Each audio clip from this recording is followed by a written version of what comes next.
आउज़ुबिल्लाहि मिन शैतानिर रजीम बिस्मिल्लाहिर रहमानिर रहीम।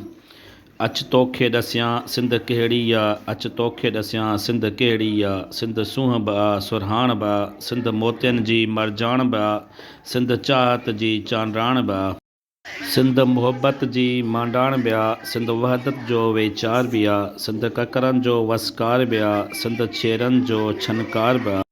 अच तोखे ॾसियां सिंध कहिड़ी आ, अच तोखे ॾसियां सिंध कहिड़ी आ। सिंध सूंहं बि आ, सुरहाण बि आ।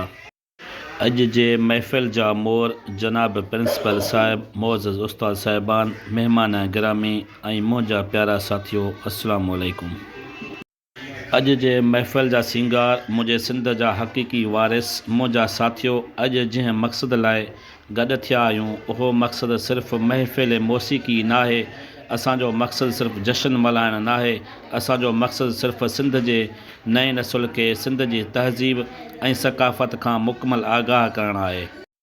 असांजी सिंध सूफ़ियनि, वलियनि, बुज़ुर्गनि ऐं दरवेशनि जी धरती रही आहे, जितां हमेशह अमुन, भाईचारे ऐं मुहबत जो दर्स मिलियो आहे। उन जा सबूत मुंहिंजे दरे जे तारीख़ सिंध बाबुल इस्लाम, जिते इस्लाम जी शुरूआति थी। सिंध समूरी सोन, सिंध सॼी साण, सिंध समूरी सोन, सिंध सॼी साण, सिंध समूरी सच, सिंध समूरी सुरहाण, सिंध भिटाई घोट जी, सिंध भिटाई साण, मौज भरियो मेहराण सदा रहे सिंध में। जनाब सदर, अॼु असांखे असांजे सिंध ते फ़ख़्रु आहे। असांजी सिंध मूमल जी माड़ीअ जहिड़ी सिंध, होशूअ जे दिलेरीअ जहिड़ी सिंध, कलंदर जे नगरीअ जहिड़ी सिंध। सिंध ते असांखे अॼु ताईं फ़ख़्रु आहे, ता क़यामत ताईं फ़ख़्रु रहंदो।